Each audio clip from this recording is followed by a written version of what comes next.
Welcome to the Ag Inspo podcast, where we delve into the dynamic world of agriculture, uncovering the stories that inspire, empower, and drive change. Join hosts Rena Striegel and Ron Rabo as they explore the journeys of farmers, entrepreneurs, and leaders who are making a difference as they navigate the critical work of transitioning their operation to the next generation. From navigating family dynamics to developing the next generation of ag leaders, we'll bring you the insights and inspiration you need to thrive in today's ever-evolving agricultural landscape. So whether you're a seasoned industry veteran or just starting out, get ready to be inspired, informed, and empowered as we learn from best practices and a few colossal failures on the Ag Inspo podcast. Well, hello, everybody, and welcome again to another episode of Ag Inspo. My name is Rena Striegel. I'll be your host today, and Ron is not going to be joining us. So for those of you who just live and die for the moment when we get to put Ron up against trivia, I am sorry to disappoint you, but he will not be here to join us. But as a consolation prize, I am very, very excited to have you meet our guest today. His name is Max Wade, and if you are out on social media and following any ag influencers out there, you have probably run into this man and some of the amazing things that he's been doing. I, of course, got hooked up following him during the California wildfires and was amazed at some of the things he was doing and educating about. And so I'm just so excited, Max, to have you with us today. And if you wouldn't mind, I'm going to let you introduce yourself in however, because we have so many things to talk about today. I just can't wait to dive into it with you. You bet. I am so excited to be on the podcast. Thank you so much. I'm just happy to be here. Why don't you start out by saying what part of the world are you in, and let's just talk a little bit about what you are up to. You bet. We are in we're in the Albuquerque, New Mexico area. We're right outside of Albuquerque. Our home base is in Rio Rancho, and it's all a big part of the big Albuquerque metropolitan area. And we service. So right now, what we are currently doing is our targeted goat grazing operation, and we service pretty much the whole Albuquerque metro area, and then we branch out a little bit from there, venture across the state a little bit, doing that. Well, awesome. Tell me a little bit about what is a targeted goat operation for people who might not know. Right. So targeted goat grazing, you might hear it as goatscaping. This is doing vegetation management with goats and sheep. I don't want to leave my friends the sheep out because we've got a lot of sheep in our program too, and they're a big part of this industry out there. But goats and sheep are amazing at clearing out unwanted vegetation for a lot of reasons. Maybe it's invasive weeds, invasive trees. Maybe it's for fire risk mitigation. Maybe people are just trying to clean up their property. All of those things.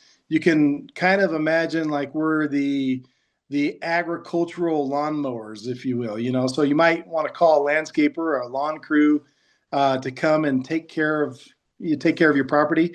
Well, instead, we've got goats and sheep, and we go and we do it that way. It's natural. There's, it's environmentally conscious, and it's creative, and it's fun and exciting, and we do a lot of vegetation management doing that. So how did you get into that? Because that just seems like an incredibly interesting way to utilize goats and sheep. It's a funny story. I can blame my daughter and my son-in-law for getting us into this.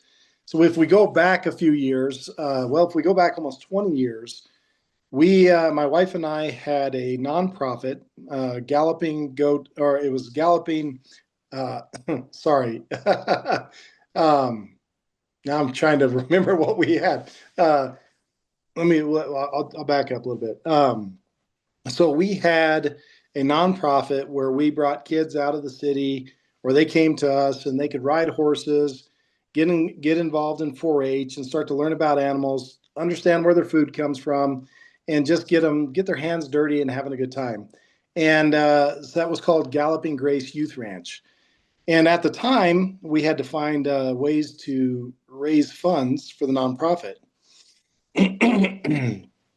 And so we were sitting around with my board of directors at the time, and I said, well, we got to find a way to raise money to feed the animals and to run the program. So it was September, and we had, Halloween was coming up relatively soon. I said, well, I've seen people sell pumpkins before. Maybe we can sell pumpkins. And that was 20 years ago. And we started this little pumpkin patch selling pumpkins on the side of the road. I think we sold a pickup truck load of pumpkins. And then it has gone from that now to a full blown deal that we do every October. Last year, I think we had 42,000 people in attendance, and it's become My a goodness. massive. I mean, that has been. We closed down the nonprofit several years ago for a lot of different reasons, but we maintain the pumpkin patch. It's become a huge part of the community, and we just kind of kept that. We said, well, we'll just keep this as our family business, and we'll keep on going with it. And then COVID hit, and in 2020, our state shut down. We were not considered an essential business. We were a mass gathering, so both of those did not qualify to be allowed. So the state shut down, so we were shut down. We couldn't have our pumpkin patch, and our pumpkin patch is called Galloping Goat Pumpkin Patch. And because the name implies there's a lot of goats involved, and there were a lot of goats involved at the time. And so we had somewhere in the range of about 85 or so goats. And we couldn't have our pumpkin patch. And so I told the kids, we better start selling off animals, because I don't know how long this thing is going to last and what we're going to do about it. And so they started selling goats. And I think what happened was we got down to the 35 goats that my daughter liked the most. And then she came up with this plan to use them for weed management and to get weeds out of people's backyards. So she and my son-in-law came to me and said, "Hey, why don't we start or just start renting the goats out for weed removal?" And my comment at the time was, "Well, we're not doing anything else, so let's give it a try." And so that's kind of where it started. And we had 35 goats at the time. We now have 350 goats, and it has increased significantly every year.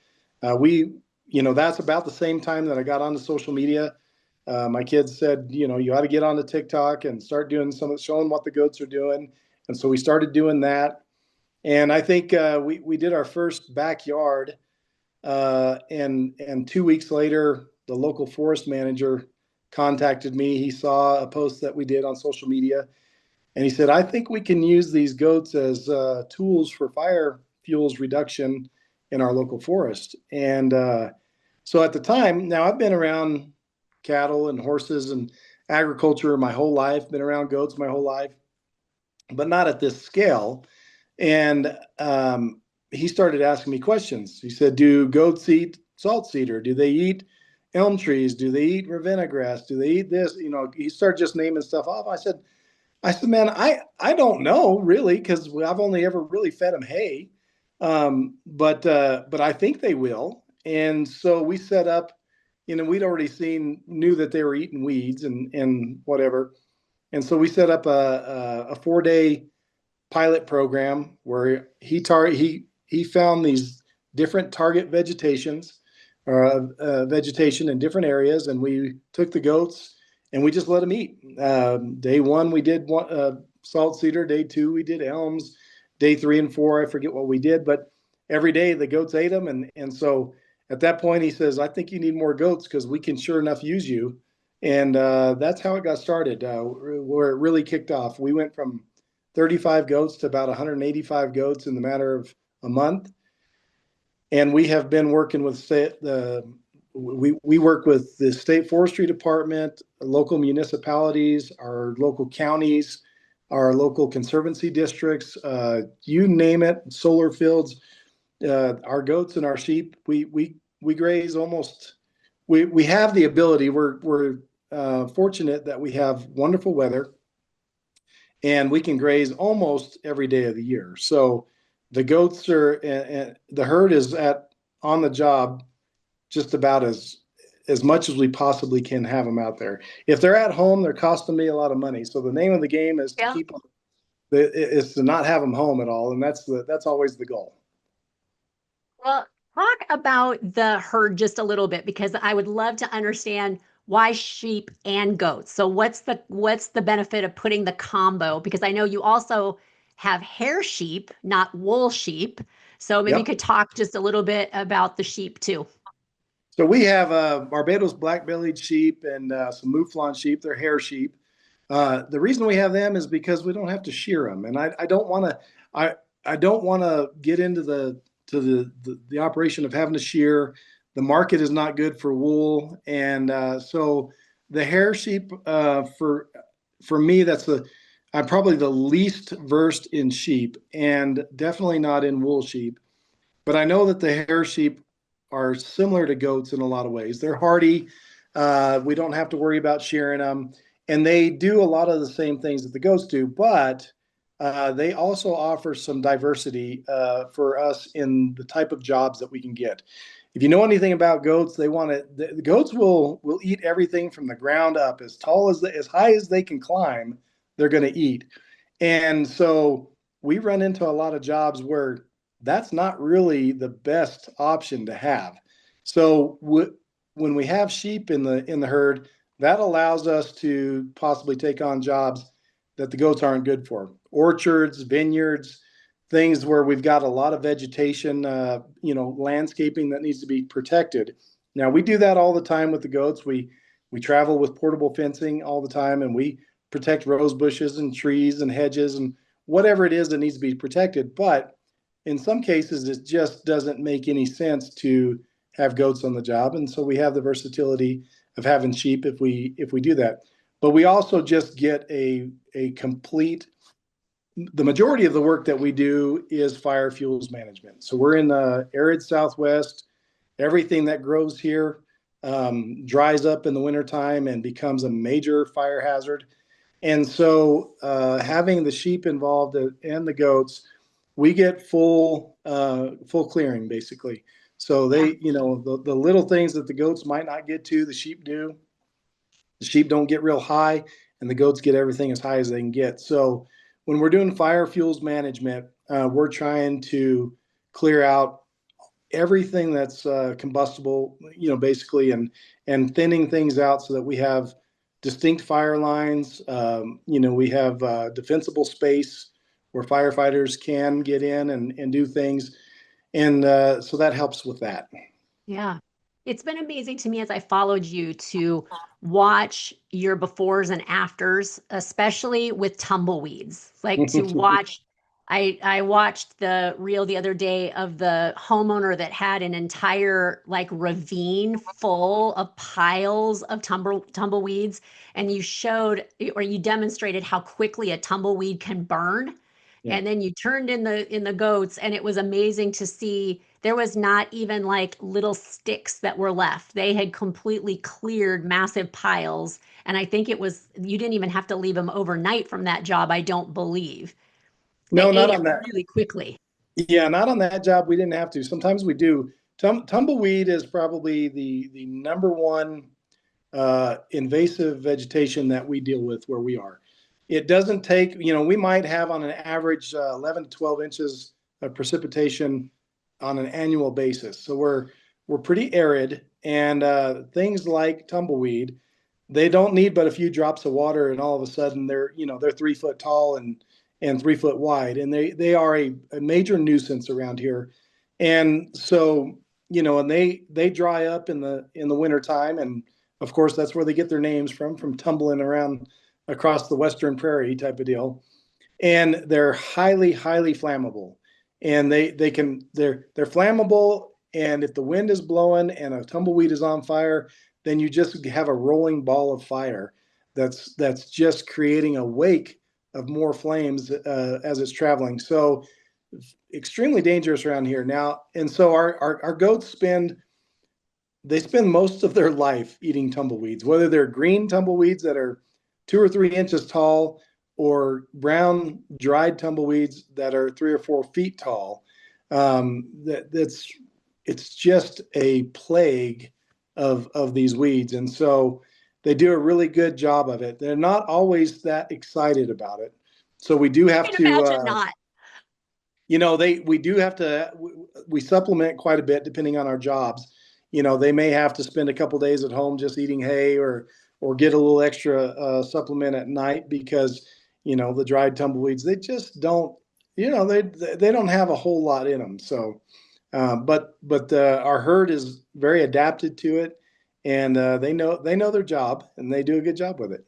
Yeah, they go right to it too. So you've also got a couple of furry four-legged guards for these guys. You've got two dogs that work alongside you, and they do two very unique things. So talk about the use of dogs in your work. The most important one we have is our herding dog, and she's a border collie, and she makes our life so much easier. Now we did this for years without a dog for herding, and you can do it. I mean, it's our goats. We trained them to the bucket, we trained them to bales, trained them to flags, and they do okay with it. Not bad, but we do have to work at it a little bit more. A dog makes a huge difference. And so our border collie, we brought her on a few years ago, and has made life. We can gather 250 goats in less than 3 minutes and have them loaded on trailers and ready to go. And so she's made a massive difference in all of that. So huge part of our operation. And then her name is Q, and so then we have Gus. Gus is our livestock guardian dog, and Gus is a Kangal, Akbash, Anatolian Shepherd cross. Now, we use him on a limited basis because I am very risk adverse in my business. And we deal with, we might be on forest contracts all throughout the year, or government contracts where we really don't have a whole lot of interaction with people, but we're on the job all day because this is called targeted grazing. So we might be going into an area in the forest that we're targeting certain vegetation, just like, say, tumbleweeds, for example. We want to target and eat the tumbleweeds, but we don't necessarily want to eat some of the native vegetation. Our New Mexico olive, or our cottonwood saplings, or some of the native vegetation that the forest managers want to promote and grow. So we have to target around those things, target the bad and protect the good. And we use that with portable fencing. So we don't do a lot of overnight jobs like in our forest areas, because we have to be moving so much and protecting vegetation. So Gus doesn't necessarily come out with us all that often on our what we call our day jobs. And then he protects everything here at home. And then on certain jobs, we will take him if we're on a long-term forest project where it makes sense for us to put up more permanent, or not permanent, but more structurally sound fencing rather than just electric net. And we might be leaving them for a week or two. Then Gus goes and stays with them. Our biggest predator problems that we have here are coyotes and bobcats, occasional mountain lion type of deal. But Gus doesn't get to go out on the majority of our jobs because so many of those jobs are right in the heart of town. We might be at a city park, a city open space, somebody's backyard. Every person that comes by with a dog, whether that dog is on a leash or is walking beside them, every single dog is going to go towards the goats, whether they're aggressively going towards them or just going to check them out. And Gus sees that as a threat to his goats. So I'm very risk adverse. I do not want Gus, handling a situation with the neighbor's dog. So it's very strategic as when we can use him and when we don't use him. Sure, sure. I thought it was kind of interesting where you were sort of educating people that when you use goats in your yard, there is a bio product that gets left behind. And I thought it was really interesting that you had to educate people that yes, they do poop, and no, we don't clean it up. This is a young industry. I mean, it's been around for 20 years or so, or more. But not a lot of people really know about it. And we're working in cities, and not a lot of people in cities are very familiar with agricultural practices or animals or where our food comes from. So the reality that what goes in does come out is not everybody understands that, but we make it really clear. And it's one of my number one questions on social media when people see what we're doing. They're asking, well, what about all of the poop? And we make it really clear with our customers. We go through a long process before we ever actually take a job and get on the job with a customer. They know full well by the time the goats show up that there is going to be a byproduct. There's going to be fertilizer left for them. And, we make reasonable efforts to sweep it off of sidewalks and porches, but we also let folks know, hey, if there's a place that you don't want the goats to be, if there's something you don't want them to climb on, then let us know, because then we're going to have to protect it, because there is no safe place in somebody's yard when it comes to having goats there. Yeah. Sheep aren't quite as aggressive about getting onto things and tearing stuff up, but goats, they're mischievous. So when you send them out on a job, and you've talked about fencing, and I can't imagine like how big some of these areas that you're working in.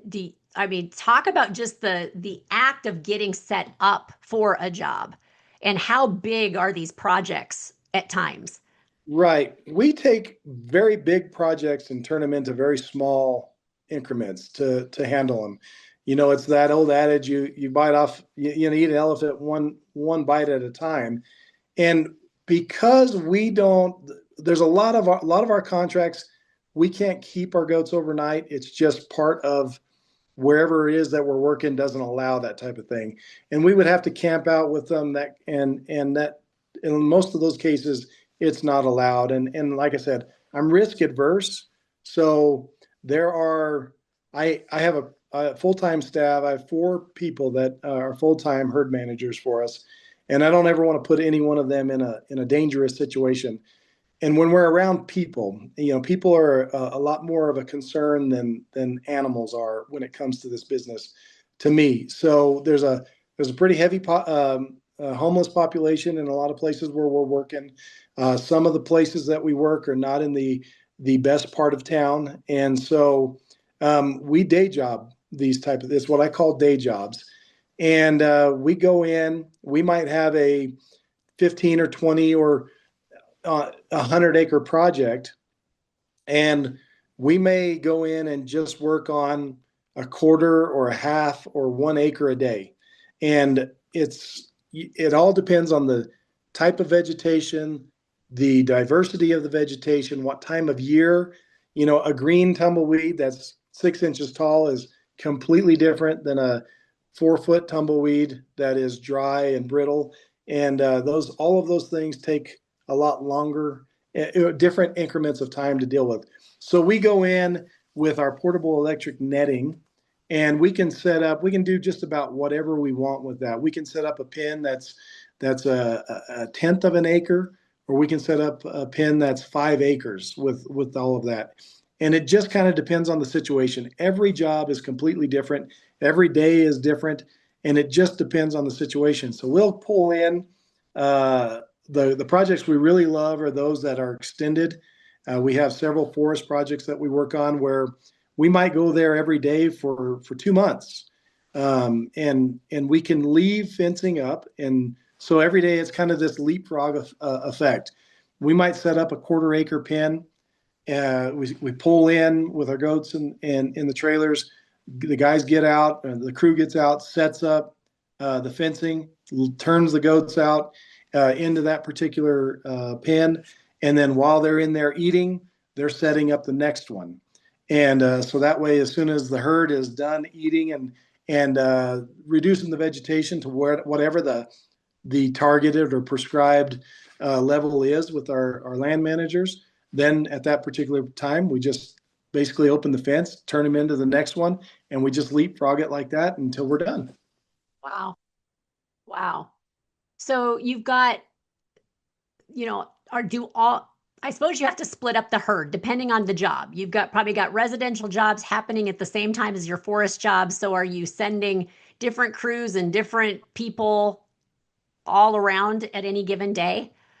The funny answer is always, and the consistent answer is always, it depends. Yeah. This is such a high variability type of industry. Uh, it can be any number of those things. I try as much as possible to keep my herd together. I have 350 goats, but not always are they all out on the job. We run with two trailers that carry 250 goats between the two of them, and that's our main working herd. The other is our mothers that are either pregnant or they've had babies. Like right now, we just had 80 plus babies. So moms are on maternity leave, hanging out here at the house, and between moms and babies, that's about another 100 goats that are here at the house for a little while. They will eventually go out on jobs as we get closer to weaning time with the babies. So in that case, we might have a herd of moms that are out in somebody's backyard, and then the 200, I might have 25 or 50 goats in somebody's backyard, and we might have the 250 goats out on their day job. I do something that's a little bit, I don't know, I call it my slumber party jobs. So because I'm trying to keep my herd together as much as possible, the more groups that I have out at a time, the higher risk I have of there being a problem. A couple of years ago, I had 3 different herds in 3 different places, and all 3 we had another one of these kind of crazy monsoon storms come in that nobody was really expecting, and it blew in really fast and it created havoc. And I had 3 herds in 3 different places, and they went berserk. And goats do not like rain at all, and so it just became a kind of a nightmare to handle.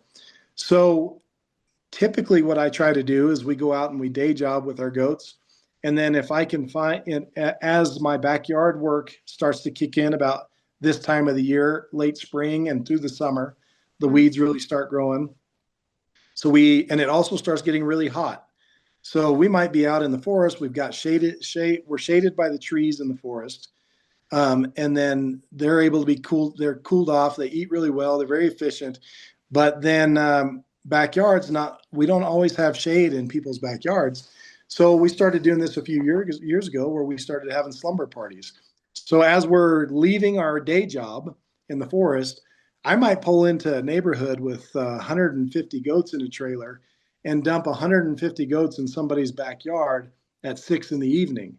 And their backyard might be a quarter of an acre, might be an eighth of an acre, somewhere in that size. And 150 goats they can get a job done very quickly. And so I'll drop them off, or our crew will drop them off in the evening, and then come back early in the morning and pick them up, and then head back to the day job. Well, a couple hours of light in the evening and a couple of hours of light in the morning, they've finished the job in somebody's backyard, and they're ready to go back to work when the morning comes around. And if somebody has kids, they just got a whole night with a bunch of goats. They probably love it. You just hit on something that, I tell you, social media is a funny place to be, but so many folks question so often. And I post my prices. I try to be very open about that. And sometimes we're a lot cheaper than a typical landscaping crew might be, or just a crew of people that are going to come clean up. And sometimes we're a lot more. And folks don't always understand why somebody would hire goats to come do this. And they're going to have manure left over and all of that. Part of it is that they have vegetation that they want gone. But the reality of it is they just want goats in their backyard. And what a great deal to be able to be solving a problem. And if you've got a family, we've had people throw block parties. They've got goats coming over. They invite the whole neighborhood over. We show up. They've got beer and pizza and their music, and the whole neighborhood is ready to see the goats. And we just recently, one that really gets me is a gentleman he hired the goats, and I often tell people, I think you might be able to get this done cheaper by having somebody else do it, or we can come in with a weed whacker and do it. And the folks, they just always say, I just want the goats here.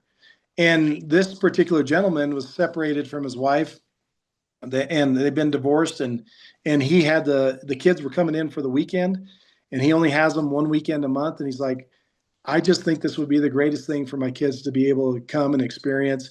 And for him, yeah, sure, he had a lot of weeds and the goats did a great job. But for him, he's like, he would have paid 3 times as much just to be able to spend that time with his kids, hanging out with the goats in the backyard. And I always tell all my customers, you absolutely can interact with the goats. The only thing that I ask them is don't feed them treats, because they're not going to do their job while they're there, and make sure the gate stays closed. They don't get out of the backyard. And after that, they just have a great time. Yeah. Tell me just a little bit about just the history of this. It sounds like you mentioned earlier that it was a relatively new thing that has sort of popped up, but just tell me about the industry as it sits today. There's a lot more of us out there than you might think, but unless you're in it, you don't quite know. So I started a podcast for a couple reasons. I spend a lot of my time talking with folks that are trying to get into the industry, and they want to know, how do I price jobs? What kind of goats should I get? What kind of sheep should I get? What do I do? And I spent a lot of time doing that. And a couple of years ago, I said, I need to create a platform where those folks I don't have to I'm spending the time anyway. So let me get it out there so it's more accessible to people. But also I'm so fascinated. I've been in the industry now for almost 5 years, and I am a total fan, and I really geek out about the whole industry because it's so fascinating. I've been in agriculture my whole life, cattle ranching. Dad always had us on the farm or had us on the ranch. We were always doing stuff, and it's so amazing to me to be able to utilize agriculture and cross that line into a different world and be exposing people to a different world, and be able to kind of bridge a lot of those gaps, and to be able to talk to people, and for them to see what the diversity and the importance of agriculture. So I'm so intrigued by the industry, and that's part of why I wanted to start my podcast as well, was so I could interview people that have been in this industry. I've been so fortunate to talk to some of what I believe some of the foundational leaders in this industry, and I'm talking about folks that they're running. I think I've got a big operation. Every day I go out with 250 goats, and I'm like, oh my goodness, this is a lot of goats. But I'm talking with people that are running 10,000 goats and sheep and doing what I'm doing on a scale that I can't even really comprehend. But some of these folks have been doing this for the last 30 years. I've got an interview, that'll be coming out before long. This lady has been living with her goats for almost 35 years. She's self-titled the Gypsy Goat Grazer because she really hasn't lived in a home in the last 35 years, because she started one day. She said, I need to take goats out and start using them for vegetation management. And she's been on the road with them literally for 35 years. And she runs a couple thousand goats, and they work the entire Western United States, every state. And that's all they do is travel from one place to the other. It's fascinating. It's anywhere from folks that are using 10,000 goats for the last 30 years in this industry. California, when the California fires hit this year, one of my big questions that people ask me is why isn't California doing this? The reality is California has more goats and sheep that are employed as fire fuels reduction and invasive vegetation management than any other place in the entire world. Wow. And there are tens of thousands of animals employed out there. California is a huge state, so you don't, for that many, for herds of 1,000 to be roaming through neighborhoods and homeowners associations and local open space, it's fascinating to think that how could people not know that it's happening? Because you just don't drive down the road and not see 1,000 goats and sheep on the side of the road in the middle of town, Right. the middle of San Francisco or the middle of Los Angeles. And it's even though there's many of us out there, it's still a tiny industry when we really get down to it. And it's been going on for at least the last 35 to 40 years. And it's starting now. Folks are starting primarily, I think, because of social media. We're able to kind of get the word out there that there is an alternative way of handling vegetation. And I think really when it comes to public land, it doesn't matter, public or private land, but we see so much stuff in the news about fires and how devastating they can be.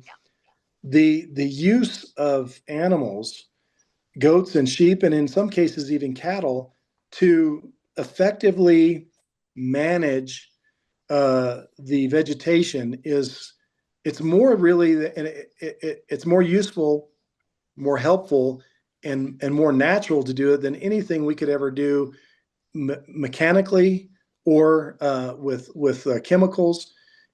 And it's just a great way of doing things. And so people are starting to recognize that, and the ability that these animals have to go places where people can't and where machinery can't. And a fire doesn't care where it is, and where it's going, and we need to be ready for that. And those animals also don't care. They just know that there's food. We're gonna go and we're gonna do it. And it's what they do. I mean, it's what they're born to do. They're born to eat. We weren't necessarily born to go out with chainsaws and work all day and all night like they do. So it's such an effective tool. What is the sort of life cycle? So you've gone in and grazed an area. How long does it take before you have to go back in and graze that area again? I would imagine they're getting right down to ground level. I'm assuming that there are some things that can't survive that, and that may kind of be the end of at least that plant. But I'm sure there's others that are like laughing in your face and say, I'll rise again, and they're back. So what does it typically do for a rotation to where you have to bring the goats back? It all depends again on the situation. So many of our weeds that we deal with here are annuals. So it's a question that gets asked of me often. Well, if you don't pull the weed up by the root, it's just going to grow back. Well, most of our weeds, we're in an arid environment. Everything that grows here is very resilient. They're drought resilient, but they also have over thousands of years have evolved to be able to survive without much. And so these annuals, the thing about them is we may be able to eat them, in the springtime, in the summertime when they're still green before they've dropped seeds. But if those things, take a tumbleweed, for example, a single tumbleweed that's maybe 3 foot by 3 foot, it might produce 250,000 seeds. And those things, they tumble and they blow and they repropagate themselves. We can have seed banks in the ground if we haven't been effectively trying to manage those weeds.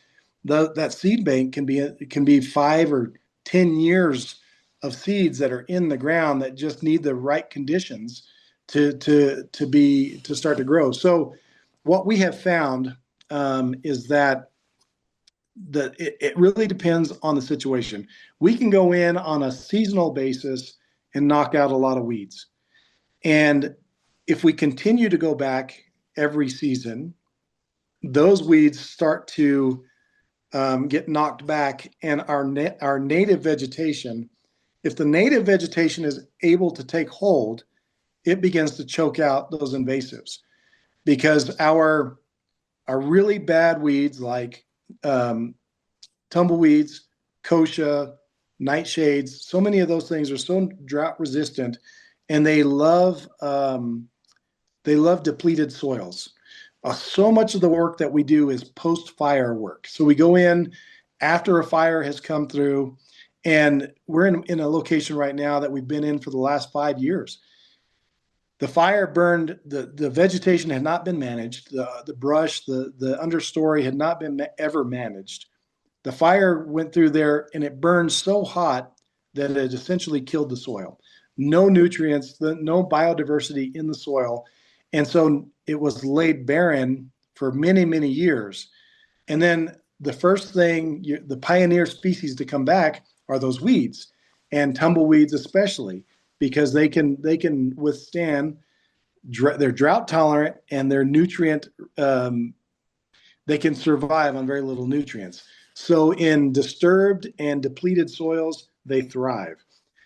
So what we have found is as we manage those and we start to eat them and reduce their volume, knock them back, open up the soil again, it's counterintuitive to some degrees because we know that we don't want bare soil. But also we don't want a weed like a tumbleweed to cover the soil and shade out the possibility of anything else coming in. So as we go in and manage from year to year, we start to knock back the tumbleweed. We're depositing all of that wonderful fertilizer into the soil. We're moving the soil around, and we're creating pockets for water when it does rain to hold that moisture. And then we start to build the nutrients back into the soil. So in an area like this, where 5 years ago we had nothing but tumbleweeds growing, now we're starting to get that native vegetation growing up all over the place. As soon as we get some nutrients in the soil and that native vegetation coming back, those weeds can't compete anymore. They are getting now choked out by the natural vegetation. And it takes some time for us, it depends. Like there are things that we just can't beat. We can't beat Siberian elms, and we can't beat salt cedar. All we can do and hope to do is to manage them, and we can keep them at bay, and if we can keep things at bay long enough, it gives the opportunities for some of these other things that are a little bit more fragile in our ecosystem to get stronger and to gain a foothold. So we can't beat tumbleweeds and we can't beat kochia, but we can displace them, we can manage them, we can reduce them so that over time, that's the challenge I think that we have in this industry, is it's never a one and done. We cannot go in and take something out today and think that this time next year on this day, it's going to be okay. And it's, agriculture, our entire life is dependent upon rain. Everything is dependent upon rain. And if we get a little bit of it, there's no telling what happens as far as growth. We want that. But our weeds, our invasive vegetation thrives, and the things that are going to choke out our native. And I think that's the biggest challenge we have in this industry when we're talking not on a backyard goatscaping type of project, but on a more fire fuels management and a lot of land restoration. We're doing both with some of our post-fire work. It's native land restoration, and it's also fire management, because we don't want another fire to happen. You saw how quickly tumbleweeds can burn, and they are just a horrible hazard. And so we've got to protect what we've got from lighting up again, and then rehabilitate it. But that can't stop. It's one of those things that, you just have to manage it. So many folks think that we need to leave our natural spaces alone because nature will take care of itself.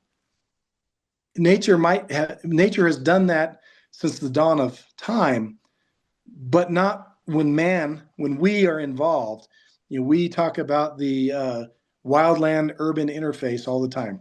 That's where our wildlands and our urban cities, they overlap. And that's why in California, wherever we have these big fires, not only are we losing hundreds of thousands of acres of wildlands, we're losing hundreds of thousands of dollars worth of man-made homes and structures because we overlap.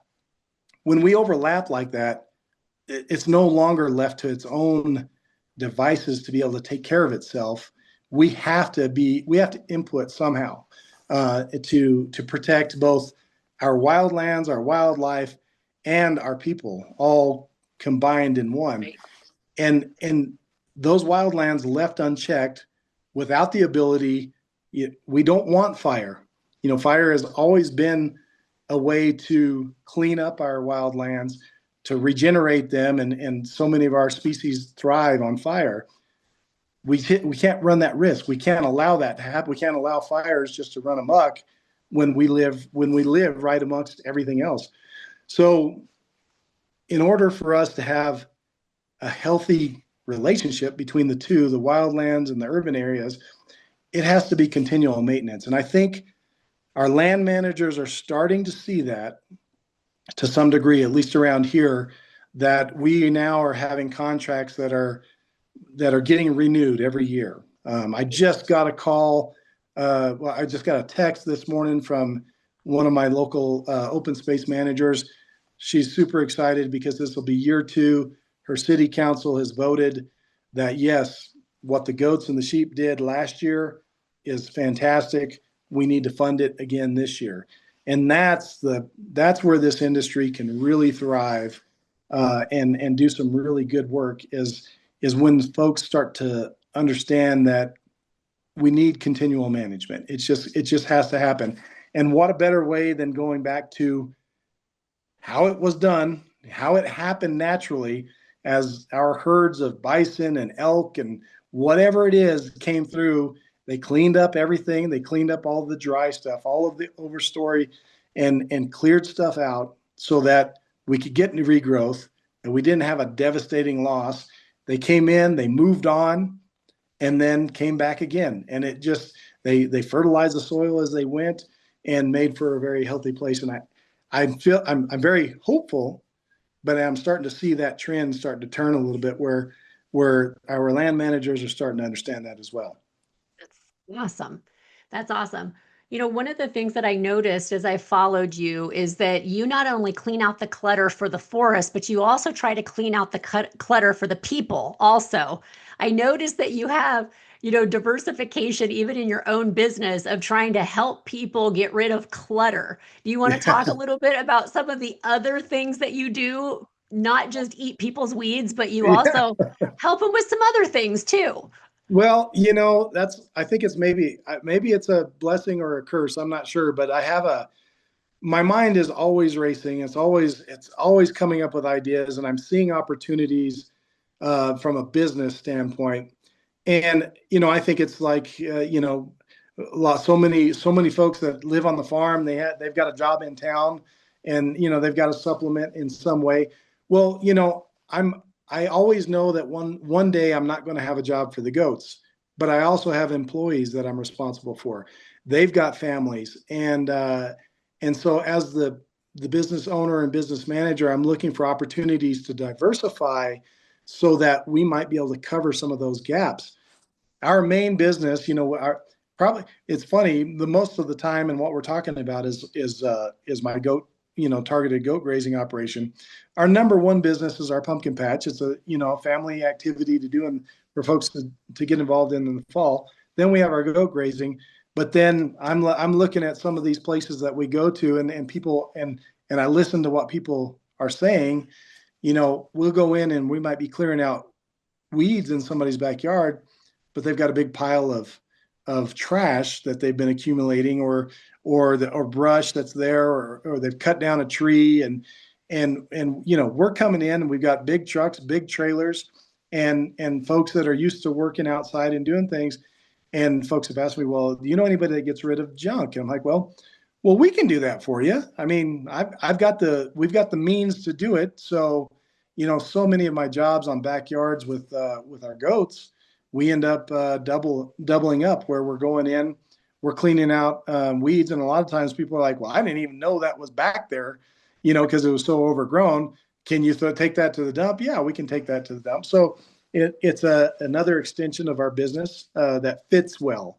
I try to find those things that make sense so that we've got we're already kind of doing a portion of it and we've got the same type of facilities or the same type of equipment. So we do junk removal. I have a pumpkin patch that one year I just decided I'm not going to pay for the rental to put up, because we don't do it at our home place. It's remote. We do it in the middle of town. We turn a 3-acre parking lot into a giant farm and kind of an agro-tourism and so many activities and such. But we've got to put up a security fence all the way around it. And so several years ago, I invested in that. We started doing that ourselves because I got tired of paying for it for myself. Well, now we use that fencing to sometimes fence off big portions for our goats if it makes sense where we're going to keep goats for a long extended period of time. I've got the fencing. I put a crew out there. We throw up, a couple acres of fencing, and the goats can be there with Gus for a couple weeks, and we're good to go. And then we rent that out, and we've got the trucks and trailers. We go drop off goats somewhere. The guys don't have anything to do the rest of the day. Well, we've got a job to go set up some fencing because they've rented. They've got a little event going on this weekend. We're doing a car show pretty soon, where it's a 1-day car show, and they've rented our fencing, and so we can go do that. And Nice. we've come up with this thing. I didn't come up with it, but out here where we are, we deal with these stickers called goat heads. It's ironic that they're called goat heads, and we're in the goat business, but they look like little goat heads. They've got these prongs on there, and they are devastating for your feet, for a dog. You can't once the puncture vine or the cathrop, I don't know if I'm saying that right, but the plant takes over your backyard. You can't use your backyard anymore because the stickers are so bad. And I saw somebody online that had come up with a roller that actually picks those things up. So now we got into that because often we will go into a yard and we'll eat the plant, but they have they have years of seed bed still laying on the ground. We might eat the plant, but as soon as it rains again, they're going to get plants coming back from all of those seeds. So we're able to also go in there and use our rollers, and we can roll up and try to reduce the amount of stickers that are there. So just looking for opportunities to do stuff. We run petting zoos. We got a lot of goats. People love goats, so we'll do petting zoos. We'll do parties. We kind of do whatever we got to do to pay the bills. I love it. I love it. I think diversification is like one of the greatest things that as an entrepreneur, if you can figure out how to get assets working more, then you're really onto something. So you're just making everything work all the time, which I think is an amazing skill to be able to do that. We're trying. So I have this like in my mind, I'm thinking about all of this stuff that these goats are eating, stickers, dry things. So when you have a baby goat, like do you have to condition a goat to be able to eat that, or are they just naturally able to just go right out and start eating? Yeah, a goat's natural tendency, and even sheep as well. But a goat's natural tendency is to eat just about every type of vegetation that they can get their mouths on. Now, the difference of so many folks that tell me about my goats will not touch a weed. Well, if you're fed chocolate cake every day and you're surviving on that and you're healthy and that's great, why in the world would I ever go from eating chocolate cake to eating some dried up tumbleweed? And goats are like anything, like any animal or any person, they can be spoiled, and it's a challenge. I have folks that live right close to me that their goats won't touch a tumbleweed. But the reality is that if that's what they're going to eat, and it's not and I'm not saying we're forcing them to eat anything, but that's their job. In order to run this business and to be effective for people in this business, those animals have to be conditioned to eat things that something else is not going to eat. Goats are remarkable at that, and these hair sheep I'm starting to realize are very similar. They can eat things that even cattle can't eat, and especially horses can't eat, and so it's a conditioning type of thing where they just realize that they are acting as goats have for thousands of years, that they're out there and they're surviving and they're thriving. It's almost every weed or invasive plant besides trees that we eat here have certain levels of toxicity to them. So if you look at any literature that talks about toxic plants, almost every single thing we eat is a toxic plant. The tumbleweeds are toxic, the kochia is toxic, the nightshades are toxic, the Johnson grass is toxic. Everything is toxic. But goats, if you manage them properly, thrive on that type of vegetation. Now, I can't go into a place that is, I can't go into an area that has 10 acres of nothing but silverleaf nightshade. That's one of our very common weeds that we have. If I have nothing, it's about volume and duration versus goat power, basically. I've got to look at the number of animals that I have that are going into a location and the volume of toxicity versus the diversity of the forage. All of those things I have to look at. There are jobs that I won't take because that's all my goats or my sheep will be eating for several days. And over that duration of time, we can cause problems. But they can go in and they can eat a ton of that stuff as long as there's diversity. They're not on it very long. A goat especially can eat things that no other animal wants to or can eat, and they can thrive at doing it. And that's one of those things I think that there's a superpower that goats have.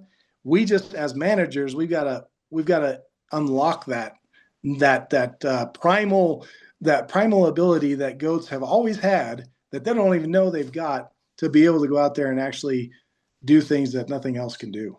Yeah, that's amazing. So what is the working life of a goat? How long do your goats, are they on the job? Yeah. So the first job that my babies get, so I just had, we start kidding at the end of April and we're done by June 1st. And so it's the month of May basically is when we kid. Those goats, those babies, their first, for sure, first official job is at our pumpkin patch. They've been weaned. During the summer, we might have some other small petting zoo type of things that go on. We go to a lot of schools and we might do career days and things for schools, and the babies will go and do that. When we hit pumpkin patch time in October, then that's where they go to work. They all go, they're all part of the petting zoo. People are all over them. They may start out and they want to have nothing to do with a person. And after about 4 or 5 days of getting mugged on by kids and fed sweet feed, they're like, this is the life. We love it. And as soon as they come out of that in October, they join the herd. And so they're whatever they are, around 5, 6 months old, and they join the herd full time. And we have goats that are 12, 13, 14 years old, even though we've only been in the business for about 5 years. Some of those goats, they're just out there on the job doing it. And a lot of our babies are just growing up and that's all they know. Once they get out on the job, there's an adjustment period where, they've been at home, they've been pampered, they've come out of pumpkin patch petting zoo season with a lot of sweet feed and a lot of alfalfa and that kind of deal. And then they start eating, they go into wintertime forage, which wintertime forage around here is, cardboard might be a little bit tastier sometimes, but they have a transition period to where they've just got to get things figured out. But goats are herd animals, as so many of our agricultural animals are, and they start looking at what their bigger friends and brothers and sisters are doing and their moms are doing, and they realize, oh, well, I guess that's what I've got to do. And it takes a little while, but they fall into the herd, and they just after a couple of weeks, and they're just out there doing what they do. Yeah. Imagine that first day where they go from sweet feed and lots of kids to tumbleweeds and a whole different life. They have to be thinking, what just happened here? Yeah, it's a shock. I think though that nobody dreads it more than my herd managers, the folks that are out there on the job working every day, because we run with portable electric netting, and we can set that up in so many different configurations, and it's really versatile. And our goats are seasoned to it, they're trained to it. The first few days on the job, the babies are not, So, but they also have this ability, because they're still relatively small, they have the ability to find little holes under the fence that our normal goats aren't going to, they're not even going to, acknowledge that it's there because it's close to this fence that's going to bite them every once in a while. These babies don't have that fear yet. And so for the first couple of weeks, my herd managers are like, man, I do not want these goats out here anymore because they just causing problems. But like, again, after a while, they get everybody finds their place in the herd and realizes the methodology of how we do things. Yeah. You have to have incredibly special people working with you because, a lot of us have spent a lot of very hot afternoon building fence, and I cannot imagine taking a job and being on a job where every day you're building fence. They are a special crew, and they're awesome. I mean, we're starting to hit 90-degree weather now, and we're on a job that they are nonstop for 8 hours, nothing but setting up fence and taking down fence, because this is more of a rehabilitation area post fire, and the vegetation is relatively light, but they're trying to get it cleared out so that the native vegetation can come back. And 250 goats can go through a quarter acre pretty quick when there's not a lot there. So they're running those goats in, and they've set up, yesterday they set up they set up three different pens. Essentially, they run them into the first one, and as soon as they're into that first one, they're setting up pen number 4, because now they're running into, as soon as they're done setting that one up, they're running into the next one. So they'll spend these days, especially in the summertime, they'll spend these days where it's 90 to 100 degrees. And that's all they do all day long, is trying to keep ahead of the goats. And sometimes folks say, well, we should just make a bigger pen so that, it makes sense and you don't have to do it as much. That's why we call it targeted goat grazing. And because there is so much of our vegetation we don't want to eat. We don't want to damage it. We're trying, especially in these projects that have burned down, and now we're finally getting some regrowth of that natural ecosystem. It's fragile, and we don't want to hurt it. And so we've got to maneuver around, and we just can't do you can't put them out there on a 5-acre or 10-acre pasture, essentially, because they're going to mow down everything. And the very first thing they're going to go to, if they got if they've got the choice between a sapling cottonwood, for us in our area, cottonwoods are precious. So if there's a sapling cottonwood growing right next to a stand of tumbleweeds, that little sapling cottonwood is done. That's the first thing that's going to go. So we have to, in order to really maintain that healthy ecosystem and let it regrow, we've got to be on the move all the time and keeping those goats from eating the good stuff and focusing on the bad stuff. Wow.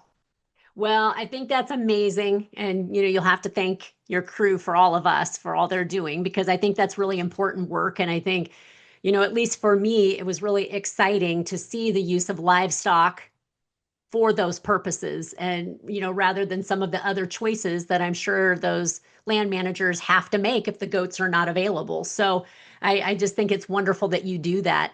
And as we wrap up our time together today, we'll make sure, for those of you who are listening, we will get all of Max's socials and his website and his podcast and everything in the show notes for you, because it is incredibly interesting to watch the day-to-day adventures of these goats and to watch how quickly they move in and move out.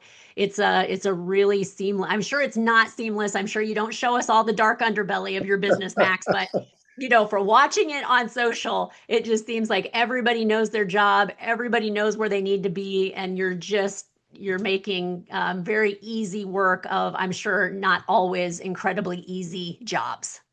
Well, our people always know where to go and where to be. We are dealing with animals, and a lot of them, and you just never know from one day to the next. There are so many variables, that the guy with a lawnmower doesn't have to deal with. And, fencing and dogs and people and weather, the rain, the heat, the shade, the type of vegetation.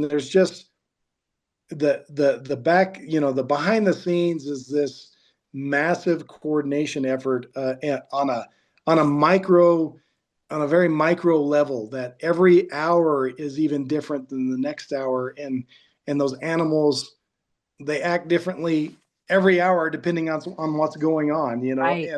and so it's which also makes it such a fascinating business, because it changes in an instant, and we just have to be ready for that. And I'm just grateful that I have such an incredible crew, because they're out there doing it every day. Occasionally I'm out on the job, not as much anymore because we've gotten so much bigger, and we're doing so much more. The coordination of it all is monumental, and so I get to sometimes be in my own world of stress, but maybe I'm in air conditioning and shade while my Yeah. crew is out there.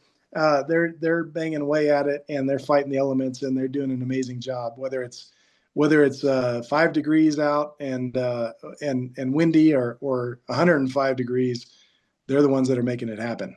Yeah. So your daughter helped with the idea to start this business. Is your daughter still working with you today? So she was on the original crew. It was her and her husband. They were the original crew. My son-in-law is still out there. He's my lead herd manager. But my daughter I've got a couple amazing grandsons now, and that's what she's doing. But she does help me with my social media quite a bit. So Excellent. most of the posts that you see are mine, that I do completely myself. But she adds in quite a bit of additional videos and things there to help out. So she's still definitely deeply involved. I don't have a clue what one goat is from the next. And so she's a goat savant. So I can say, well, who in the world, what goat is that? And she can tell me, well, this is the buck that had and this is the doe. And she doesn't even have to keep a spreadsheet. It's all in her head. She knows who belongs to who and when it was born. And they're a bunch of goats. Sometimes I look out there and I just see a herd of goats. But if I've got a question, she's the one to go to. That's amazing. So she's your genetic supervisor, making sure that all is well. Absolutely, I love absolutely. it. I love it. Well, Max, thank you again so much for taking time out of your day. And it's just exciting to get to talk to you. I know if we talk again in a year, I'm sure we'll have all kinds of updates for us. So I hope you'll come back and just let us know how you're doing and what new things have evolved in your business. And, we just keep wishing you well. And thank you again for all you're doing, because it really, truly is an amazing use of those animals. And it's exciting to hear about it. All So for right. all of you who are listening, please check out the show notes, follow Max. I am sure that you will get as much joy out of it as I have, since I found him last year. And, again, we'll look forward to seeing you again on the next episode of Ag Inspo. Thank you so much. It's been a pleasure. You've been listening to the Ag Inspo podcast with Ron Rabo and Rena Striegel. Find Ag Inspo on Transition Point Business Advisors or Farm Journal's YouTube channels, as well as anywhere you find your favorite podcasts. For more information about today's guest or the resources referenced today, please see the show notes listed below. Join us next time when we will meet another inspirational leader who has taken those small steps to bring about really big change.